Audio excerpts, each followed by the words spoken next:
Hello again, friends. Welcome to our Life with Breath Expert Series. Today we have an amazing mentor of myself and a mentor to many human beings who is an authentic practitioner of deep meditation practice. We have the amazing Jonathan Foust with us. Welcome.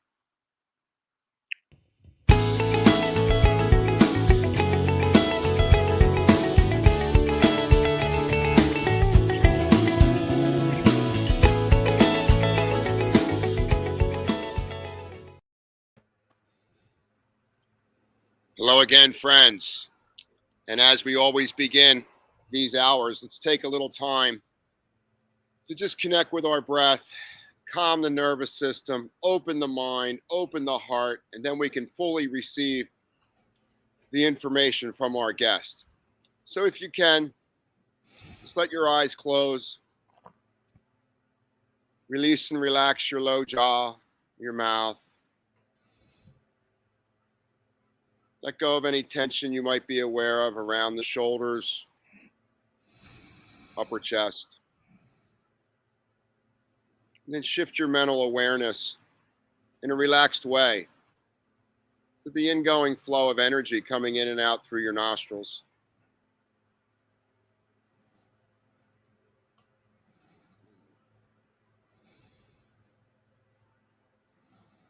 And as you begin to breathe slower, if your breath could speak to you in this moment, right now, what is it offering you?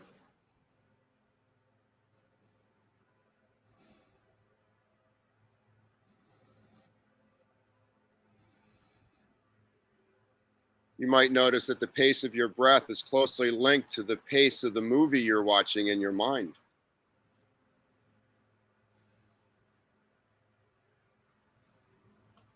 And in that movie, you are the star, you are the director, and you are the audience.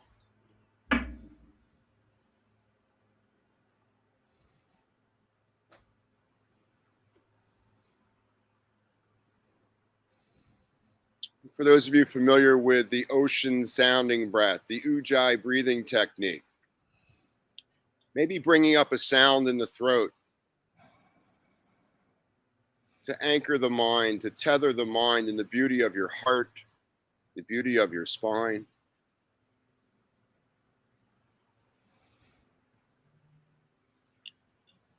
Just allow a few brief moments of introversion.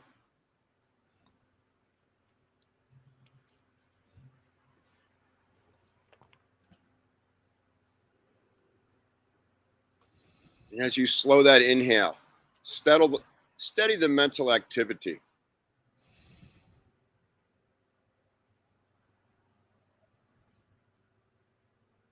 And as you lengthen that exhale, release any old tension or distractions that might be inhibiting the mind's ability to focus.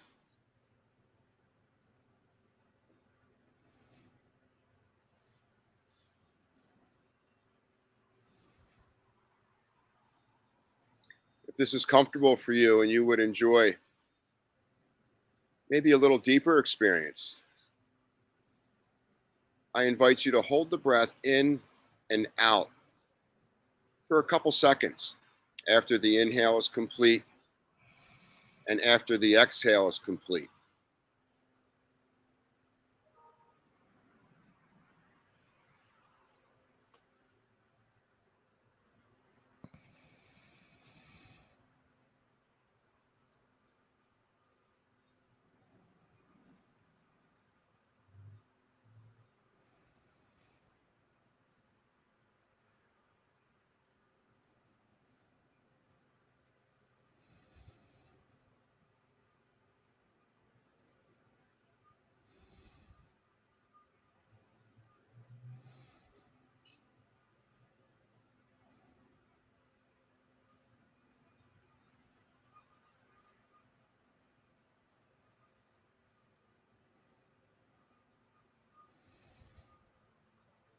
And then for the last minute, maybe breathing a little slower, maybe allowing a little longer breath retention after the inhale is complete, and allow that expansiveness to move through any parts of the mind where we sense contraction or aversion, choosing to learn our life lessons through authenticity and gratitude and love.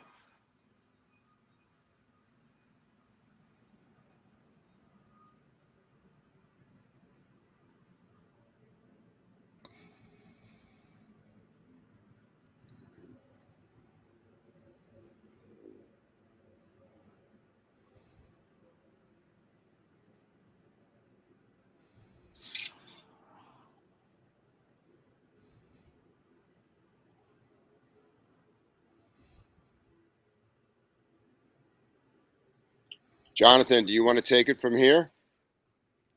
Sure. Let's continue the meditation. We'll shift to a master meditation teacher. Thank you, Jonathan. So we'll take a few minutes now. You might like to suspend all control of your breath now.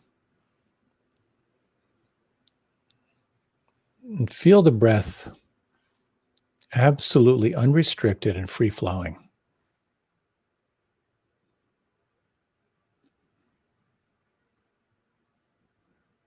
And you might notice where you feel the breath the most predominant.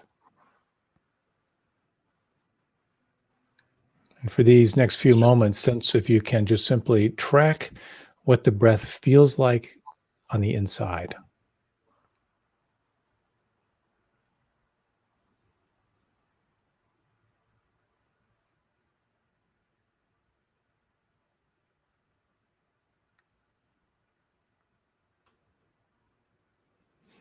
And is it possible to feel your breath, but also to be aware of the periphery? The fact that you are aware of your breath. As the meditation master Thich Nhat Hanh offers, as I breathe in, I'm aware of breathing in. As I breathe out, I am aware of breathing out.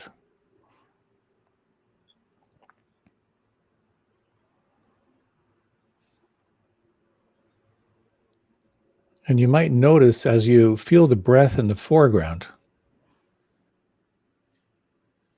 you might notice if it's possible to expand your awareness to the background.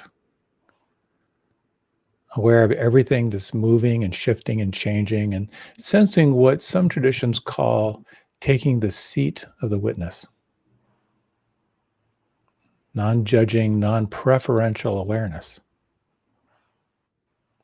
Allowing things to be just as they are.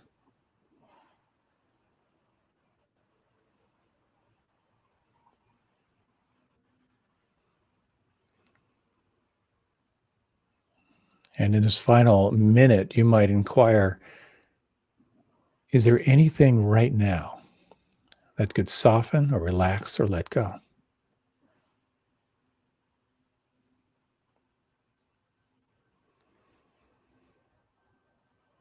And is there anything that could soften, relax, or let go even more?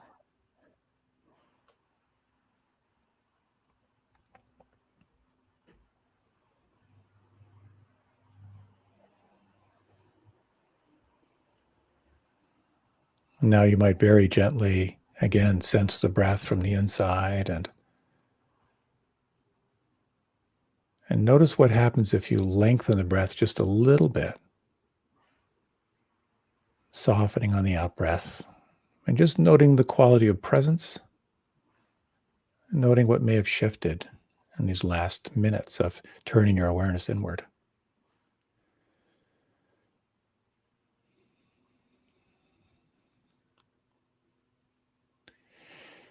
And then you might, in your own time with your eyes closed, let your head drift a little bit to the left and the right, just sensing the movement from the inside.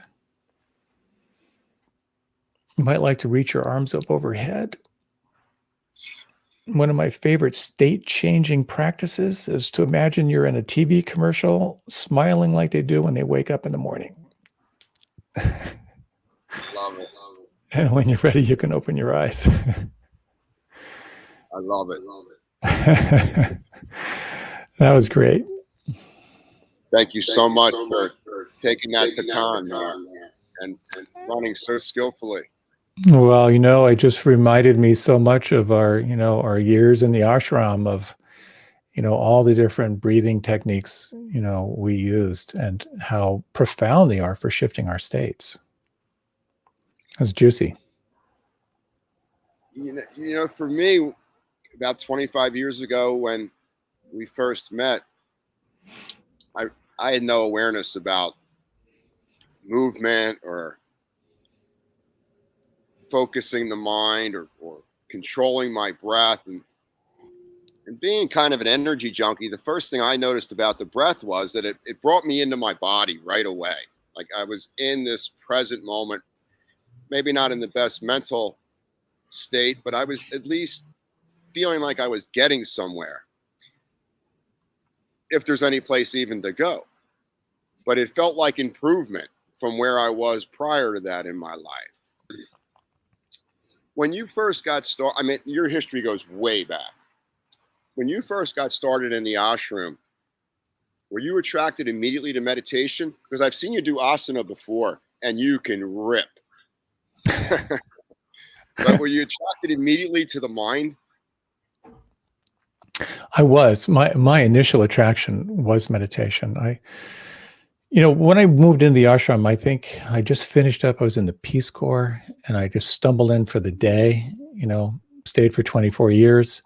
But I remember being so embodied, that I realized that the first 25 years of my life, I was pretty convinced the only reason I had a body was to make my head portable, and then realizing like the body's the doorway, and the breath is the doorway. And I learned when I was 15, I was raised a Quaker. So, the Quakers talk about the still small voice within. And I thought, well, that sounds interesting, but I never got the technology of how to tap into that.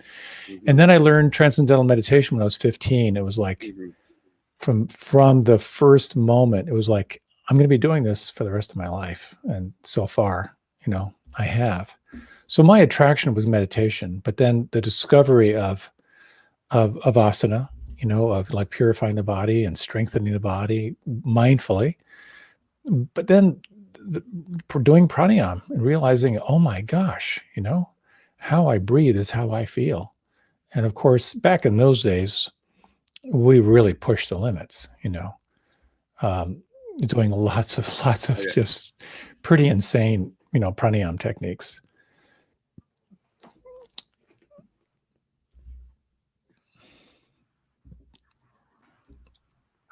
I remember the first, I just felt home, even though I didn't know where I was going. But I had complete trust in you to guide this 10-day retreat. And the part that trusted it was much more powerful than the part that didn't know where I was going. And just your whole thing resonated with me. Just the authenticity, the depth of practice, the communication of how to teach and hold space for others. And it just, my whole thing was I would look up at you and I'd be like, maybe someday, if I'm really lucky and work hard, I can do this. That was my take on that. Wow, that's very sweet. I think, there's a definition that I like of your path or your dharma. The word dharma is thrown around a lot, and it can mean like eternal truth, but it also can mean path. And the definition I like is your personal path or your personal dharma is what you can't not do. And for me, like when I had that initial experience of like this, there's something here about coming home, and being able to be in a safe and sacred space to do the practices was so it was just such a blessing and such a gift. And I know how, the power of the resonance for you, very much a shared shared space of inquiry. Well, I was there to learn, but I was also watching you like a hawk and your body language. And there would be, at the end of a session, there'd be 20 people that wanted to talk to you. And you would look every person in the eye like this was the only person on the planet. And you would patiently have interaction with them. And then the next person, you would look them directly in the eye as if they were the only person on the earth. And that level of authenticity and depth and just like making you feel so amazing. I'll never forget watching you interact with large groups. Wow. That's so kind. To thank you for that reflection. For me, I think I was just feeling so blessed to be able to share in these practices. We were sharing before the podcast a mutual friend of ours, old flea-bitten ashramite, who once said that his goal was to practice deeply and share freely. And when he told me that, I thought, I am so taking that phrase, and it's just the best game in town. It really is the best game in town when we're around like-minded people who want the same thing. It's as we used to say back in those days, company is stronger than willpower. And it really did make a difference. So you're an accomplished musician, writer, meditation teacher. You've worked all over the world. Is there one thing that people don't know about? I mean, I know something about you that maybe others don't know. You're the world's greatest stand-up comedian. Oh, I so wish. I just think that, like, I get it. The work is serious. You can go to any level you choose to go. But at the same time, it doesn't always have to be white knuckle, with your foot on the brake and you've got the wheels drip so tight and you have to get it. You gave us freedom to have our own experience. I'm just reminded of how in the ashram, the Kripalu Yoga Ashram, it was named after Swami Kripalu. And for those who are not familiar with him, he was the real deal. He he died just before I moved in. But he was someone who practiced meditation for, I think it was 10 hours a day. He was in silence for 19 years. And he had this one phrase that I heard this, I thought, I am like etching that on the inside of my eyelids. He said, seriousness is a crime in the court of God. And it's like, and that's when I just thought, we have to be able to, we got to take this lightly, because practice is so much around paradox, and, we try so hard and get so grim, and ultimately it's about letting go and integrating all this stuff is really all we can do. All we can really do is laugh. I think ultimately. Where did you get that sense of humor? Is that from your mom, your dad? Like, were you born like that, or something you developed? It was the only way I could get attention in my household. And my father was just killer. He had such a subtle wit. He would just do these little side comments and wait to see if you'd catch it. And and I remember he would have people come up to him 2 days later and say, "Hey, I just realized what you said. I want you to know I got it." So that was my way of getting attention. And but also, humor is a way that it just brings us all together. When a group laughs together, there's such a sense of, harmony.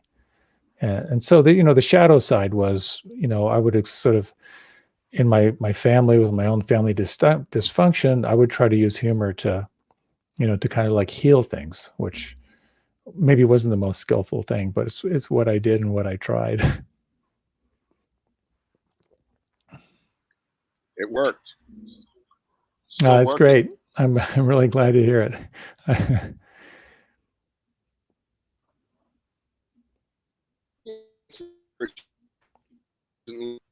And I think about when I was younger. There really wasn't a word called stress. There was either de-stress or distress. It was DI or DE, and you had that in front of stress. And then somewhere about 25 years ago, we threw out the DI or the DE, and now it's just stress. And you can't even really find online a lot of information about de-stress. It's always distress or stress. The one tool that I see that crosses lines that works for everyone is meditation. How can we access the gifts of meditation with the languaging that we have today, which so much of it it's a loaded magnetic frequency? It really is. My dad served in World War II, wounded twice, missing in action. Just, I mean, the stuff he saw was really horrendous. When he came back, no acknowledgement. It was just get back to work. And when you think about how the refinement, the understanding we have now around post-traumatic stress disorder and the technologies that we're beginning to uncover, as Jean Houston taught, back in the 70s, she said we will have the discovery of ancient future technologies. I thought that sounds exciting, but what the heck is that? And you know what it is? Right. It's the work you're doing. Here these ancient technologies of learning how to regulate, through breath, learning how to kind of subdue the amygdala and stimulate the prefrontal cortex. All this stuff that we now have access to it's extraordinary. I do a lot of work with CEOs, because I'm here in DC. My wife and I have done multiple presentations for the Senate in the House of Representatives. I did a training for the DC Superior Court justices. And what I find so interesting now is that people are really beginning to understand the consequences of stress and are very open, more open than ever, into learning how to work with it. So it's a very interesting thing. It's getting so much more nuanced as we go along here. It's really, really quite exciting.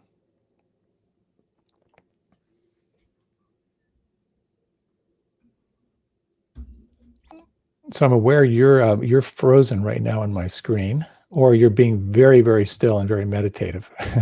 So I'll just pause for a moment, see how our connection is.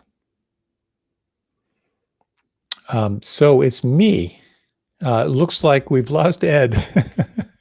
So I may be the show here. So until Ed comes back, I can talk a little bit more around, or maybe there are a couple of things around breath and meditation that I thought I might share. I learned mantra meditation. Of course, we did a lot of breath in the form of yoga as well.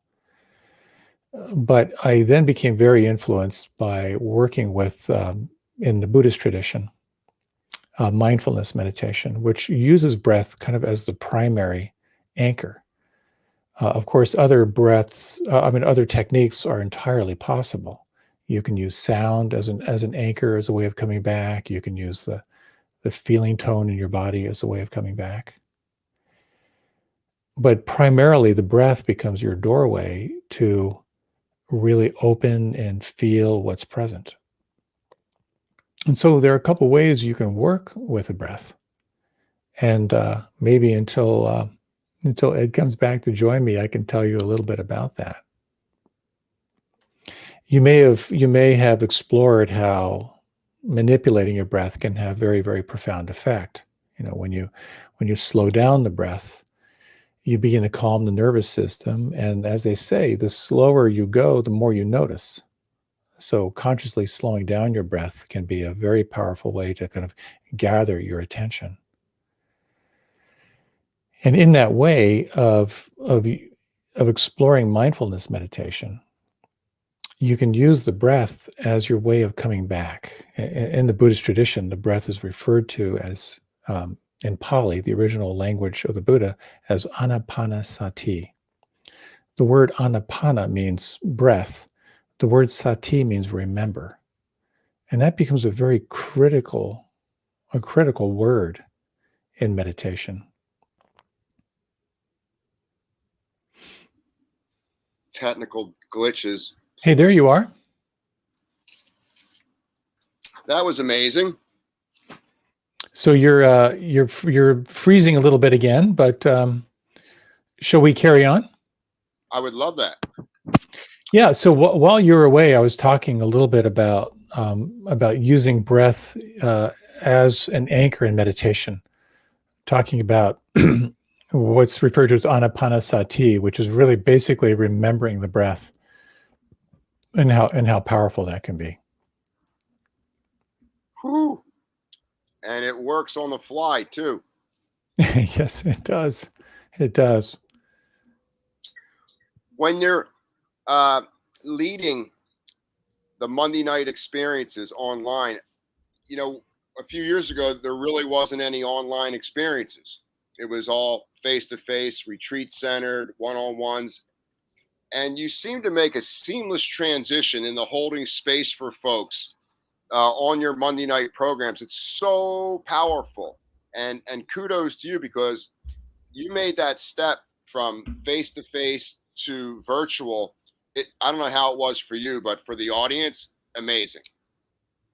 You know, it was a bit of a leap, but I'm so glad that I've had so many years of experience of giving live talks, so that I could just sort of imagine people. You know, that Monday night class was a pretty good sized group, and I would just sort of imagine them there. And it's funny, you know, since things have gone online, and you know, we lead a lot of meditation retreats as well. You know, paradoxically, I'm sure you found this as well, that it's more accessible for people now. You know, on our retreats, they're now international retreats. We have people from all over the world, and lots of people who are taking care of elderly parents, or who have disabilities, who can now fully participate. So that really has been kind of the golden gift, you know, through this whole process with the pandemic. Yeah, you know, finding the silver lining in distress or aversion, you know, knowing that there's always a sliver of light somewhere in that whatever that is, and just hanging in there with the experience, you know, one breath at a time, and you know, trusting our experience. It seems like it's almost like we've lost our ability to trust ourselves and folks around us. Yeah, and it's, you know, there's a beautiful sort of concept in practice that's called verified trust or verified faith. Mm-hmm. You know, that when we hit a rough spot, and we kind of like we pause, and we kind of refresh. And you know, I sometimes when I hit a rough thing, I sometimes try to remember that question: what could be great about this? And just that one question, like, what could be great about this, is a reframe, you know? Yeah. And I think what happens for me is, like, I've begun to see that I used to think that in my meditation practice, that it was about getting to peace, you know? And so whenever I hit any of those 5 mental states of, you know, of aversion or craving or restlessness or worry or sloth and torpor or doubt, it'd be like, I got to burn through that state to get back to peace. And I've finally realized going through those states is the practice, you know? Right. Managing those challenges as they arise. That's what the practice is all about. And I think the verified trust or verified faith comes when we stay with it. We build that sense of resilience. is this something that folks are born with? Is it something that's cultivated through discipline, or is it somewhat of a middle path? Wow, that's such a great question, because, what I find, and I think, again, when I think back to our roots, back in the ashram days, we were very into willful practice, willful Hmm. practice was the name of the game, going into very strong asana, pushing the limits with pranayama and really using a lot of concentration. And at the same time, we did some very powerful surrender practices as well, with the posture flows and things like that. Hmm. But what I find is that it's really about finding that balance. There's a story of someone who goes to their meditation teacher and says, by the way, I just want you to know I quit. And the teacher says, I'm curious why. And she says, well, you're so inconsistent. You're telling one person to sit up straighter, and then the next person comes up, you're telling them to go for more walks and have tea. I Hmm. can't stand how undependable you are. Right. And teacher smiles and says, well, what I'm really teaching is the middle way. Hmm. And for some people, they need to sit up straighter, and other Hmm. people need to learn how to soften. And my thing is, we have that inner knowing, that self-regulatory thing when we realize, like, what, I'm being too grim. Hmm. I have to find what are the tools that are going to help me to soften and trust more.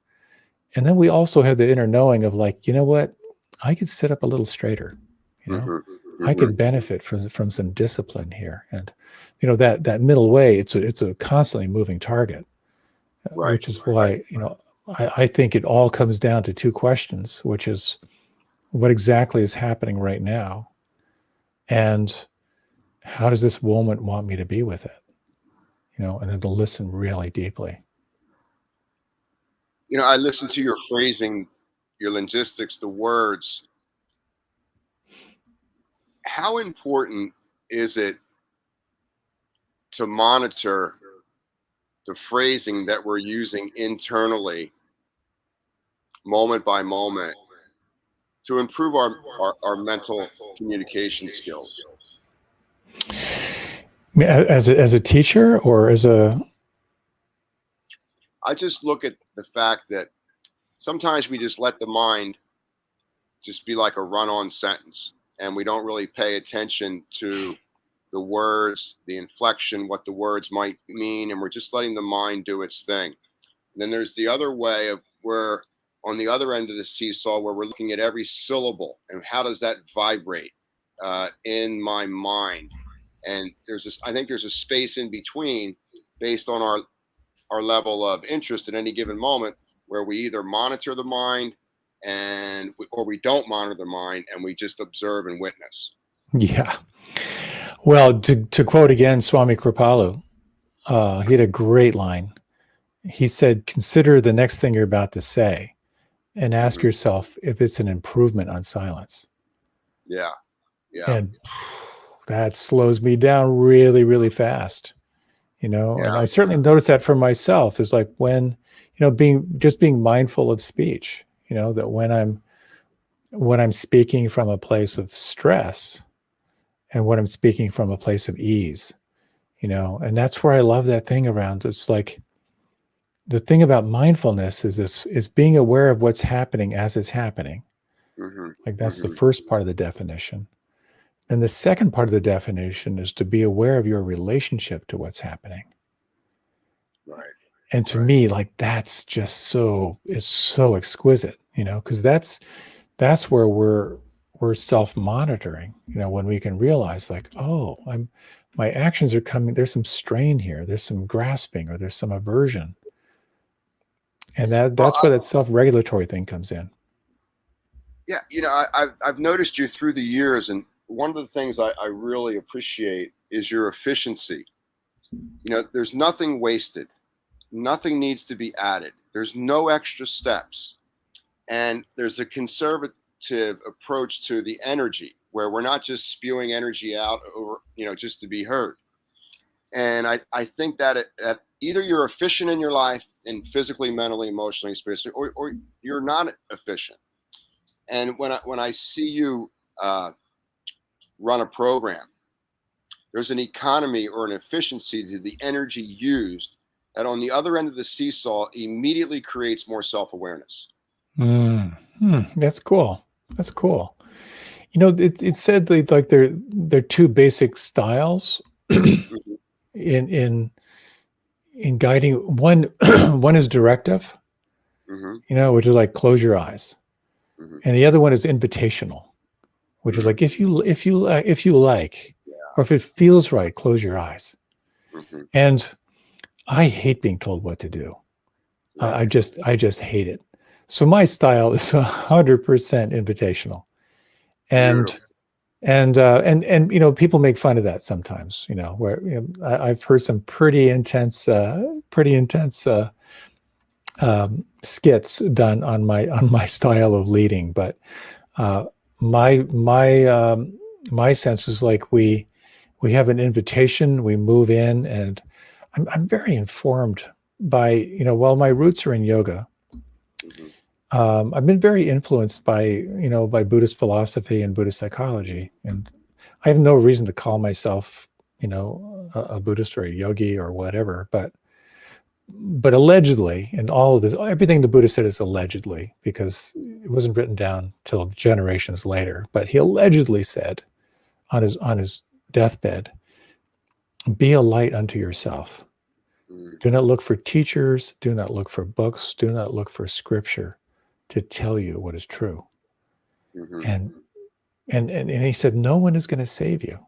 You have to take responsibility for your own awakening, if you will. Mhm. Mhm. When I first heard that, it was like, oh man, I was really hoping someone would save me. Um, but it's like we have to take responsibility, and that's where I think, like, that invitational style is, it's so powerful, because with all that you are offering out into the world, you know, you're offering it freely, and then people really have to try it on for themselves. And I find that so powerful. You've been involved in a lot of research in regard to meditation and meditation practice and the gifts of the practice. What is one thing in the research that's coming out today that you knew intuitively 30 some years ago? Wow, what a great question. What a great question. In essence, it works.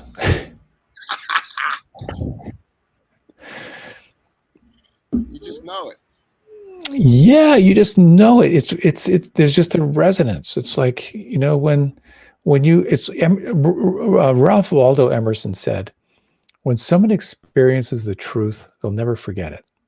They'll try, but they'll never forget it.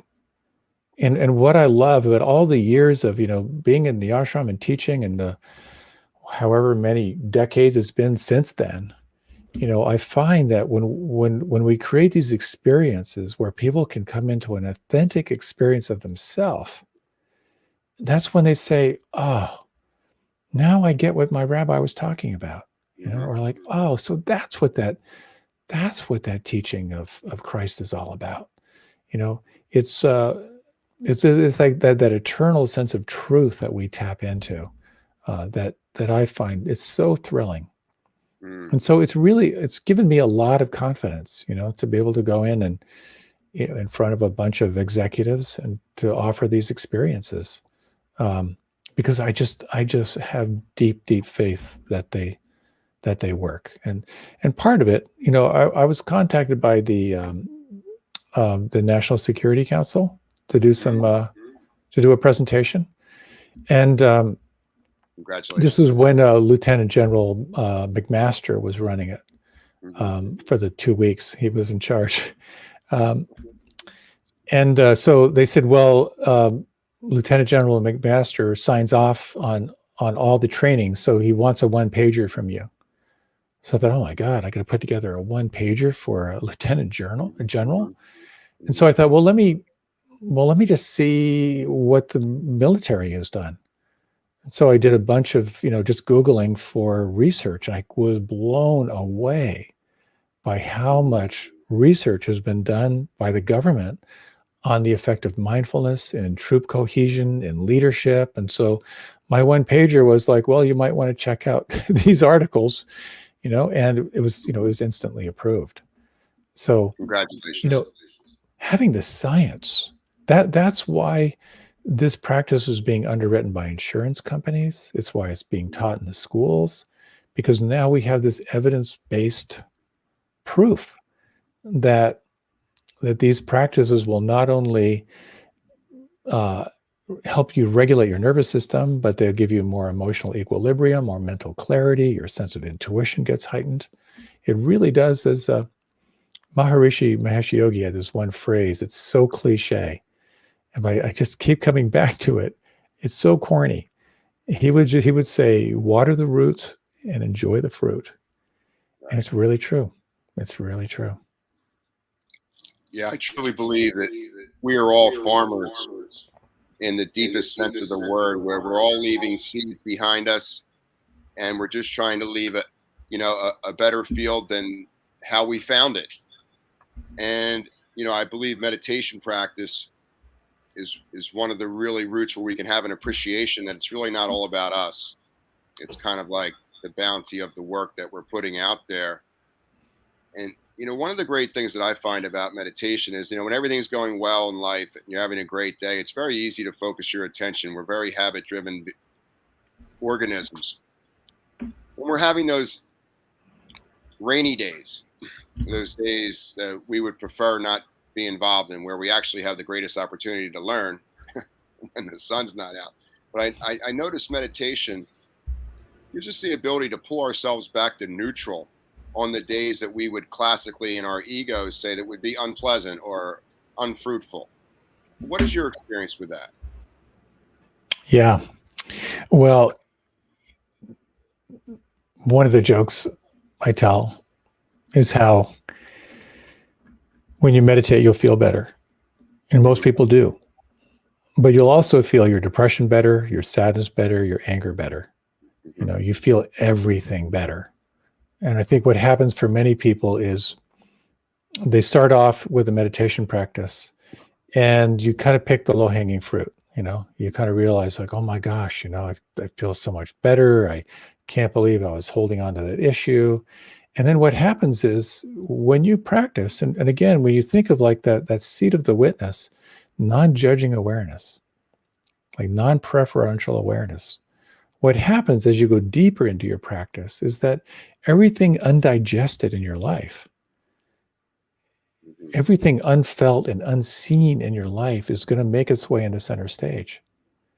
So again, I keep going back to Swami Kripalu. He had some great stuff, but he said most people stop practicing precisely because it's working. Mm-hmm. Mm-hmm. And so meditation has this great way of self-regulation, but also it's also a practice of transformation, So, and that's where the tools of practice become very, very powerful. Like, how do you work with physical pain? How do you work with emotional turmoil? How do you work with mental agitation? So the model one of the mindfulness models that I love is the practice called RAIN, RAIN, where you recognize what's presenting, you name it, and sometimes naming it, as they say in the shamanic traditions, if you can name a fear, you take its power away. I'm not sure you take it all away, but you do sort of sever your identification with it. The A is to ask, can I allow this? Sometimes you can't, but if you can in meditation, okay, let me make room for this physical pain or this emotional trauma or emotional turmoil. If you can, then you move into the I, which is to investigate. Mm-hmm. So where do I feel that inside? What am I believing about this? Mm-hmm. And then the N is whatever you find, you explore what it's like to nurture that with some kind of kindness or compassion or loving awareness. And this is where meditation becomes really powerful for kind of unwinding the knots that show up in life. Well said. It's juicy stuff. It's really juicy stuff. So, when I hear you speak and I think of meditation, people think of the brain and we think of thought forms and cognition. What I'm hearing today is that meditation is a feeling experience more than a classical stop these thoughts, or I don't want to go into these words. It's about feeling. Very much feeling, and it gets so overlooked. Here's a model that I really like. Any given moment, the very, very foundation of what you're aware of is energy. It's just undifferentiated energy. It's prana, chi, ki, Holy Spirit, whatever you want to call it. And then what happens is, in a flash, before you're even aware of it, your mind classifies that sensation as either pleasant, unpleasant, or neutral. And then without even being aware of it, you go into a mental reactivity. Mm-hmm. I really like this. So, this is terrible. This reminds me of that time when I was XYZ. Mm-hmm. So then you're caught in the thoughts. If you're not aware of your thoughts and you think the same thought 1,000 times, it calcifies into a belief. And if you're not aware of your beliefs, they become your habits. And if you're not aware of your habits, they form your character. And if you're not aware of your character, that becomes your destiny. Mm-hmm. So that's why in meditation, you come back to the breath. You come back to the here and now before that stuff proliferates. So you can pay attention. You can examine your beliefs. You can examine your habits. You can examine your thoughts. But you can also explore this feeling tone, which is incredibly rich. There's one meditation teacher. His name is U Tejaniya. If you sit with him, it'll be like for a week. He doesn't tell you whether to do walking meditation or sitting meditation. You do that however you want. But what you do is 24/7, you pay attention to pleasant and unpleasant and the reaction in your mind. Mm-hmm. Really powerful. So you're just noticing the feeling tone and then noticing how you're reacting to it. It's really quite revealing. So if I was going to undertake a meditation practice, what would be some of the steps that I would want to first look into to start a practice? Do I do it every day? Do I do it for an hour? Do I focus on my breath? What are the early steps for folks that just dip their toe into this communication skill? Yeah. Well, it's important to point out that I love this book by Jason Siff called Unlearning Meditation. And he does one statement, which I thought, that's so screwed up. And then I realized, oh my God, that's so true. He said, you can learn any meditation technique and find another tradition that will give you exactly the opposite instructions. Mm-hmm. So in insight meditation, you close your eyes. If you study Tibetan meditation, you meditate with your eyes open. In some traditions, you'll use a mantra. Other traditions, you use breath. Some traditions, you use sound. So I think it's very important to look at the different traditions and kind of sense what resonates for you. Mm-hmm. But in essence, I like to think of meditation as 3 stages. Mm-hmm. Think of it as focus, flow, and let go. So focus is concentration, and we all need concentration. So the breath or sound or whatever it may be, training yourself to gather your attention in the here and now is very, very helpful. And then flow is that sense of like really being the witness of your experience and noticing the stream of what's passing by. And then letting go is really just sensing, can I let things be as they are? So I think it's really helpful. There's some really great trainings available out there. In fact, I'll just mention my wife, who's a meditation teacher, psychologist, kind of meditation rock star. What's her name again? Tara Brock. She has a training which is free that she does with Jack Kornfield, who's another meditation rock star. It's called The Power of Awareness, and it's a 40-day program you can do. It's about 10 to 15 minutes each day.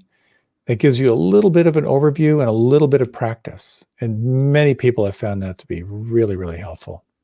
It's really clean. It kind of takes you through it. So for anyone interested, I would really recommend that as kind of as a way of kind of getting oriented. And this is the tradition of insight meditation, which is Beautiful. kind of a breath-based meditation. That'd be a great way to start. When I let my mind wander into my past, I remember one thing you said to me. I said, "This is great, so here I want to focus on a steady daily meditation practice. What are some things I can do to be successful?" And one of the things you said to me, I remember, was put yourself in a position where you can be successful. So start out with X minutes a day where you know you can do it. So, like, can you do 5 minutes a day? If you can do 5 minutes a day, that's a lot better than someone saying I have to do 20 minutes a day, and they start to build stress around that time frame, and then you start to shut down. Exactly. I like to think of it as the minimum effective dose. What's the smallest amount I can do to get the maximum benefit? And it's much better to do 5 minutes a day every day than 25 minutes on Sunday.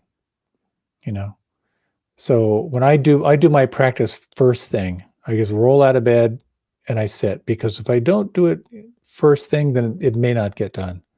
So that's important. But again, company is stronger than willpower. Read this Forbes magazine article that said if you take your 5 best friends and you average out their income, it's probably your income.